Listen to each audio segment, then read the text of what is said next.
사람마다 생각이 다 다르죠. 사고 방식 자체가 다른 경우가 굉장히 많습니다. 이 사고 방식이라는 것은 후천적으로 만들어지는 경우들도 있고요. 어떤 배경에서 어떤 사건을 겪고 성장했느냐에 따라서 그의 생각의 길이 만들어지죠. 그래서 긍정적인 사람은 긍정적이고 부정적인 사람은 부정적이고. 그러나 선천적인 요인들도 있습니다. 태어나면서부터 그 각자가 생각의 길을 가지고 태어나죠. 선천적이라는 것은 하나님이 우리를 다 다르게 만드셨다는 거죠. 사람마다 얼굴의 모양새가 다 다르듯이 생각하는 방법도 이제 다 다른 겁니다.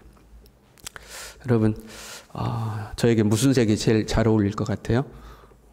저에게 무슨 색이 제일 잘 어울릴 것 같아요? 물어보면 사람마다 다 다릅니다. 그렇지 않겠어요? 빨간색, 파란색, 노란색, 검정색, 사람마다 다 다른 거죠. 여러분, 우리 교회가 힘써야 될 가장 중요한 일이 뭘까요? 그것도 사람마다 생각이 다 다릅니다. 예배에 힘써야 된다, 기도에 힘써야 된다, 전도에 힘써야 된다, 구제에 힘써야 된다, 봉사에 힘써야 된다. 사람마다 생각이 다 다른 거죠.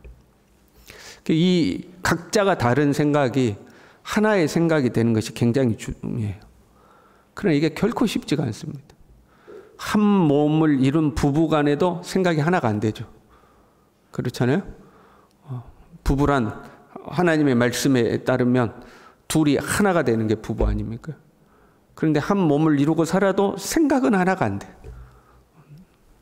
그만큼 하나 되는 게 쉽지가 않죠. 이 생각이 나누면요, 어떤 공동체의 생각이 나뉘어지잖아요. 그럼 실패하고 멸망하는 경우가 굉장히 많이 있습니다.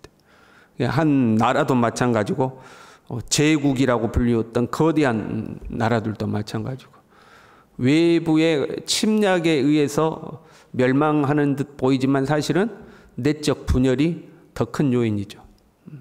내적으로 분열되니까 외적인 침략을 감당을 못하는 경우들이거든요. 하나됨이 굉장히 중요하죠. 성경에서도 하나됨을 강조해요. 같은 마음을 품으라. 같은 마음을 품으라 강조해요. 고린도전서 1장 10절에요. 형제들아, 내가 우리 주 예수 그리스도의 이름으로 너희를 권하노니 모두가 같은 말을 하고 너희 가운데 분쟁이 없이 같은 마음과 같은 뜻으로 온전히 합하라. 같은 말을 하고 같은 마음과 같은 뜻으로 온전히 합하라. 하나가 되어야 된다 하는 거죠. 베드로전서 4장 1절에도요. 그리스도께서 이미 육체의 고난을 받으셨으니 너희도 같은 마음으로 갑옷을 삼으라. 같은 마음으로 갑옷을 삼으라. 에베소서 4장 3절에는요. 성령이 하나 되게 하신 것을 힘써 지키라. 하나가 되어야 한다. 같은 마음을 품어야 된다. 하나됨을 강조하고 있죠.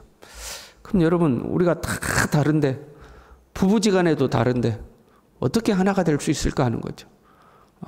무슨 색깔로 할까요? 사람마다 다 다른데 어떻게 하나가 되냐 이 말이죠. 지금 초대교회 상황은요, 외적인 핍박이 있었어요.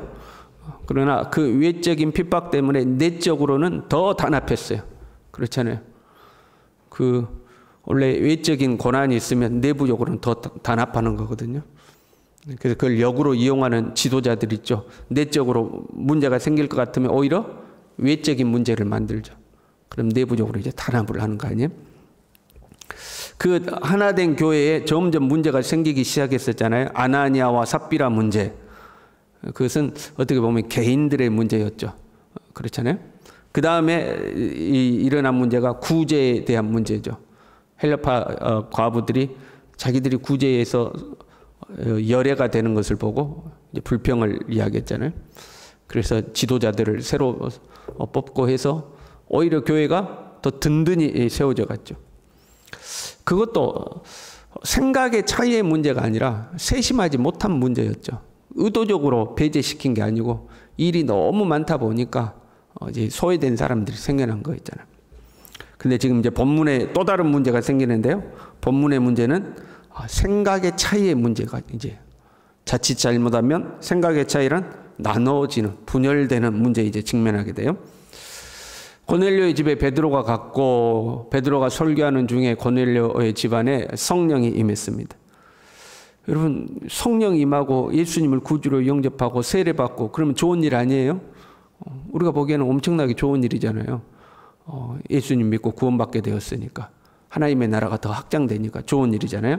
하지만 논란거리를 만들었어요. 지금 예루살렘과 온 유대와 사마리아와 땅끝까지 이르러 복음이 증거되는 데 있어서 하나님은 경계를 하나씩 무너뜨리고 있거든요. 하나씩 경계를 무너뜨려서 복음이 확장되고 있는데, 예수님을 먼저 믿은 성도들은 그 하나님의 복음의 확장을 지금 못 따라가고 있어요. 뭐가 깨지지 않아서? 고정관념이라는 게 깨지지 않아서. 하나님의 나라는 경계를 무너가고 있는데 성도들의 생각의 경계는 지금 안 무너지고 있다, 이 말이죠. 유대에 소문이 있어요. 1절에 이렇게 했죠. 유대에 있는 사도들과 형제들이 이방인들도 하나님의 말씀을 받았다 함을 들었더니, 소문이 난 거예요. 유대에. 지금 아직 베드로가 아직 예루살렘으로 돌아가지 않았는데 소문이 쫙 퍼진 거죠. 사도들은 예수님의 제자들을 말하는 거고 형제들은 모든 그리스도인들을 말하는 거예요. 그래서 사도들과 형제들이 들었다, 그 말은 모든 이 성도들에게 소문이 쫙 펴졌다는 거예요. 모두의 관심사가 된 것이죠. 이방인들도 이렇게 표현하고 있죠. 아직도 그들을 한 형제로, 성령을 받은 그들을 한 형제로 받아들이지 않고 아직도 이방인이라고 하고 있는 거예요. 이방인들도 복음을 받았다더라 하고 이방인 취급하고 있죠. 유대인들은 뿌리 깊은 선민 사상이 있잖아요. 자신들은 선택받은 사람들이고 이방인들은 선택받지 못했죠. 이 이방인들이 유대교라는 공동체 안으로 들어오려면 반드시 선행해야 되는 조건이 있습니다. 그 뭐냐면 할례죠. 할례를 받아야지만. 태어나면서부터 유대인으로 태어난 사람들이 있고 나중에 유대교 공동체로 들어오는 사람들이 있는데, 이방인 출신으로 유대인이 되려면 반드시 할례를 행해야 해요. 그 유대인, 선택받은 유대인 중에서도 선택받은 사람들이 그리스도인들이에요. 그렇잖아요, 여러분. 유대인 중에 예수님께서 제자들을 선택하시고 유대인 중에 선택받은 제자들에게 성령이 임하신 거. 본인들 안에도 뭐가 있냐면 우리는 선택받은 자들 중에 선택받은 자다, 이런 마음이 있는 거죠. 그런데 지금 이들이 2절에 이렇게 해서 베드로가 예루살렘에 올라갔을 때 할례자들이 비난하여 이르되 네가 무할례자의 집에 들어가 함께 먹었다. 네가 어떻게 할례 받지 않는 사람들과 함께 먹을 수가 있느냐 하는 거죠. 그만큼 아직까지도 선민 사상에 있는 거예요. 그런데 그 할례 받지 않는 사람들에게 뭐가 임했어요? 성령이 임했다는 거예요. 이거는 상당히 이제 논쟁거리가 된 거죠.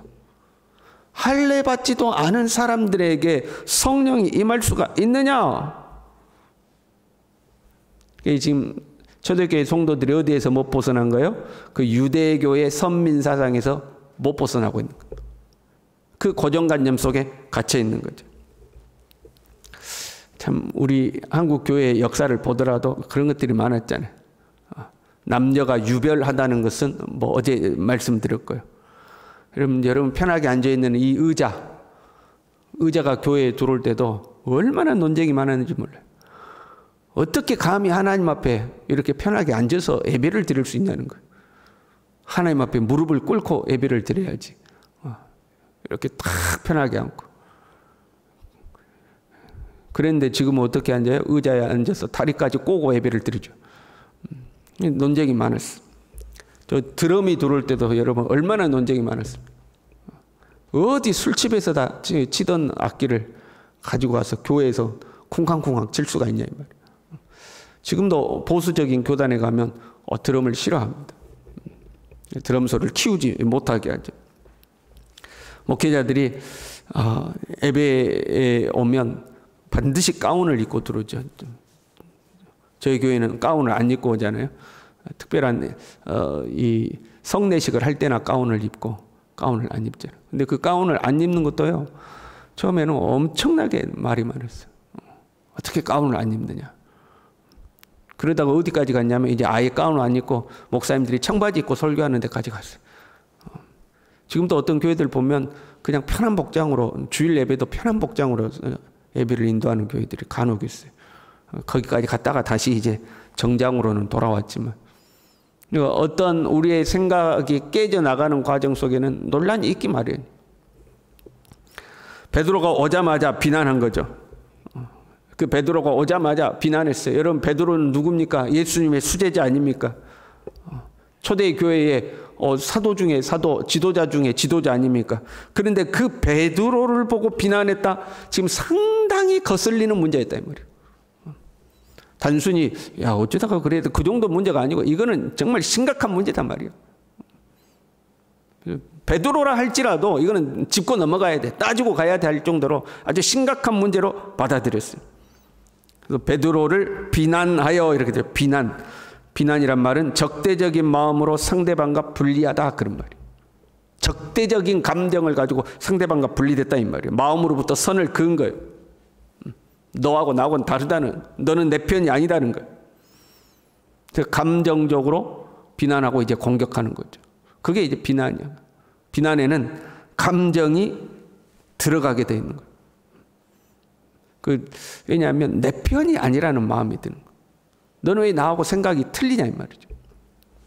자기의 의견에 동조하지 않으면 우리가 분리되는 경우가 많이 있죠. 그것이 옳으냐 그르냐, 저 사람의 생각이 바르냐 틀리냐 이게 중요한 게 아니에요. 왜 내 의견에 동조하지 않느냐 이게 중요한 거죠. 그래서 내 편이 되지 않았다는 것 때문에 감정이 상하고 그 감정으로 상대방을 대하는 거죠. 자초적인 지정을 묻지도 않아요. 어떻게 된 거냐 묻지도 않고 일단 비난하고 본 거죠. 베드로가 고넬료의 집에 가서 복음을 전한 것 때문에 비난한 것이 아니라 무할례자 집에 들어가 함께 먹었다, 그것으로 비난한 거예요. 사실 이제 할례자들은 이 이방인들과 함께 음식을 먹는 것은 뭐 금기 상황이나 다름없죠. 음식 문화가 서로 달랐으니까. 유대인들은 유대인 나름대로의 음식 문화가 있었잖아요. 그걸 철저히 지켰잖아요. 그런데 이방인들은 그걸 지키지 않으니까 함께 음식을 먹는 것 자체가 아주 이게 뭐 금기사항 아닙니까? 그것으로 비난한 거예요. 네가 어떻게 무할례자의 집에 가서 음식을 같이 먹을 수 있느냐, 교제할 수 있느냐. 사실 베드로도 그게 문제되는 거 알았잖아요. 그래서 너희와 내가 이렇게 함께 교제하는 것이 이 법인 것을 내가 알거니와, 베드로도 그렇게 고백했던 문제죠. 지금 성도들은 하나님의 구원 역사보다도, 한 영혼이 구원받아 돌아오는 것보다도, 이방인들이 구원을 받는 것보다도 자신들의 관습을 지키는 것을 더 중요하게 여기고 있는 거예요. 자신들의 생각이 깨지지 않는 거예요. 자신들의 생각의 틀 안에 갇혀 있는 거예요. 그 생각의 차이 때문에 지금 교회가 나눠질 위기에 처해 있는 거죠. 여러분, 누군가가 여러분을 비난하면 여러분 어떻게 반응하세요? 네가 어떻게 그럴 수 있느냐? 그럼 우리도 똑같이 내가 뭐 어때서 그러냐? 이렇게 나올 때가 많죠. 상대가 나를 비난하면 우리를 방어하기 위해서 우리도 공격적이 될 때가 많아요. 그런데 베드로를 보세요. 베드로는 논쟁하지 않았어요. 논리적으로 따지지도 않았어요. 공격적으로, 그런 너희들은 얼마나 깨끗하냐? 하나님의 말씀에 그런 말씀이 어디 기록되어 있느냐? 말해봐라. 랍비들의 이 가르침이 그렇게도 중요하냐? 너희들은 아직도 그런 거 지키고 있냐? 그렇게 공격하지 않았어요. 베드로는 자기가 고넬료의 집에 갔던 것은 철저히 하나님의 뜻과 하나님의 인도였음을 이야기를 해요. 논리와 이론이 중요한 것이 아니라 하나님의 뜻이었다는 거예요. 우리가 어떻게 하나가 될 수 있는가? 하나님의 뜻 안에서 하나 될 수 있는 거예요. 베드로는 자기가 그렇게 한 것이 하나님의 뜻임을 설명해요. 먼저 하나님의 인도가 있었다. 베드로는 자기에게 나타난 환상을 이야기하죠. 우리에게는 그런 환상이 뭐 없을 수도 있어요. 그러나 나는 그것이 하나님의 인도라고 생각했다 하고 하나님의 인도였음을 이야기하죠. 그리고 성령의 직접적인 명령이 있었음을 이야기하죠. 성령께서 나에게 그렇게 말씀하셨다는 거죠. 그리고 그들에게 복음을 전할 때에 성령이 임재함으로 내가 하나님의 인도라고 생각했던 것, 하나님의 응답이라고 생각했던 것이 증명되었다. 이게 상당히 중요해요. 우리는 어떤 일들을 내 생각, 이게 하나님의 뜻이라고 생각해, 하나님의 뜻이라고 생각해 하는데 그게 증명되지 않은 경우들이 상당히 많거든요. 근데 성령의 임재로 증명이 됐다는 거예요. 그리고 중요한 것이 16절에 보면 주님의 말씀이 생각났다 하는 거예요. 하나님의 말씀에도 이렇게 되어 있다는 거예요. 이게 중요한 거죠. 내 생각이 아니라 주님의 말씀으로, 성령으로 그것이 하나님의 인도인 것이 증명되었다. 하나님의 인도다 하고 이야기한 거죠. 베드로가 그렇게 설명을 한 거예요. 그 다음이 더 중요해요. 그 베드로의 설명을 듣고 나니 어떻게 됐어요? 야, 그건 네 생각이고, 그건 네 주장이고. 여러분, 비난하려면 얼마든지 비난하죠. 뭐 싸우려면 이유가 있어서 싸웁니까? 꼬투리 잡고 싸우는 거지. 그런데 그 말을 들은 모든 사람이 어떻게 됐어요? 잠잠하여, 아, 하나님의 인도구나. 그것이 하나님의 뜻이구나. 그래서 잠잠해졌어요. 그리고 하나님께 영광을 돌렸다는 거예요. 이게 정말로 중요해요. 많은 사람들이 하나님의 뜻이라고 해도, 하나님의 인도라고 해도 자기 감정이 상하면 하나님의 뜻이고 인도가 안 받아들여요. 자기 기분 나쁘면 하나님의 뜻이고 뭐고 필요 없는 거예요. 그래서 뭐 어쩌라고 이렇게 나오는 거죠. 내 감정이 아닌 하나님의 감정으로, 하나님의 뜻으로, 그러니까 내가 중심이 아닌 하나님의 뜻이 중심이 될 때에 우리는 하나가 될 수 있는 거예요. 네 편, 내 편 이거 따지는 것이 아니라 하나님의 뜻이 어디에 있느냐 하는 거죠. 저와 여러분이 하나님의 뜻대로 살아갈 수 있기를 바랍니다. 기도하겠습니다. 하나님 아버지, 내 생각, 내 고집, 내 고정관념, 내 것을 다 내려놓고 하나님의 뜻 아래서 하나 될 수 있도록 우리 모두를 붙들어 주시옵소서. 예수님의 이름으로 기도 올리옵나이다. 아멘.